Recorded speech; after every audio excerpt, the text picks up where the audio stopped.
Hello guys, good morning, ladies and gentlemen.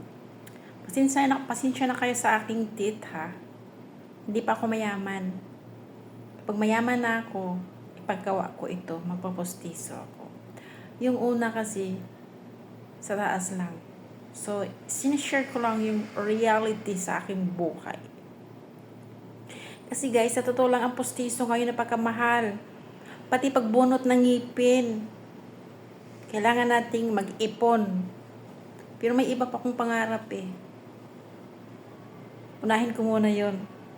Kasi yung ngipin, saka na yan. Matanda na ako, hindi ko na kailangan pang magpaganda. At saka, kung lalaki malang na walang kwenta, wag na. Marami akong mga nakachat, naghahanap ako ng forever kung baka sakaling meron. Pero guys, mga scammer naman, kaya wag na lang. Okay? So, ituon ko na lang sa aking mga pangarap, ang aking buhay. Meron naman ako ng mga anak. Meron akong mga apo. So, ano pang hahanapin ko? Forever na pangsakit lang ng ulo? Speaking reality lang tayo sa ating buhay. In my age now, I am 54. Kung minsan mukha akong gusgusin, dahil kung minsan hindi naman tayo lagi na masaya. Lalo na kung kulang tayo sa tulog, yung mukha natin ay parang impacta. O, diba? So, yung hindi ko na nakita yung nagko-comment na na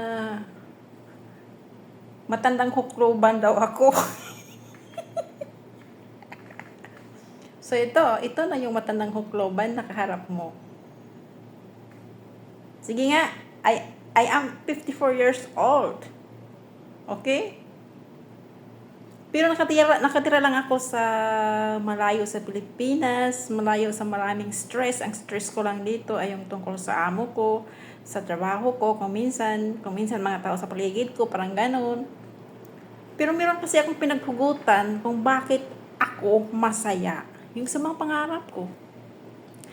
Lalo na ngayon, hindi ko akalain na makapag-decide ako ng the best sa aking buhay na mag-invest ako ng lupa.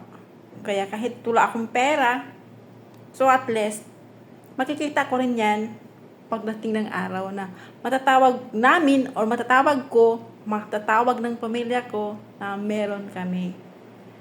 Okay? So, napasalamat din ako doon sa kaibigan ko na nag-alok sa akin. Matagal na itong inalok sa akin pero talagang nagdadalawang isip pa ako. Siguro nga, dahil yung mga time na yon hindi natin inasahan na darating yung pandemic.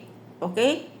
So guys, yung pandemic na yon balikan lang natin yung panahon na yun talaga, sobra para akong lumalangoy sa talagang grabe as in. May sweldo naman ako. Pero yung sweldo ko hindi sapat. May mga problema, mga dumating. Siguro yung time na yun, sabi ni Lord, hindi pa. It's not the time to invest money to your dream. Sabi nga ganun. Yung parang ganun ba? Time is come. The day is come. The exact time. So nung hindi ko talaga akalain makapag-decide ako eh. Meron akong konting So yun, go. Kaya hindi mo na ako uuwi, guys. Pasensya na ha. Uuwi ako kung lahat ng buhok ko ay puti na talaga. Puti na yung mga buhok ko. Yan, puti na buhok ko. Nagkukulay lang ako. Lahat naman tayo ganyan mapupunta eh. Puputi lahat ng buhok. Okay? So, show the reality of your life. Huwag kang laging ma-filter. Kasi pag filter lahat ng gamit mo, pagka makikita kayo sa personal, sabihin, uy, ang ganda mo sa picture sa personal mukha ka palang aliwas, di ba? Mas maganda yung pangit ka sa picture. Kung minsan pangit tayo sa picture kasi gumagamit ng filter. Ako ngayon hindi ako gumagamit ng filter pero pangit pa rin. Matandang hukloban pa rin. Okay? So, okay lang yun. Walang problema. Kaysa, magyayabang ka ng ganun-ganun, wala ka namang ipagmayabang. So don't judge the cover, the book, you didn't read it. Okay, ganun yun.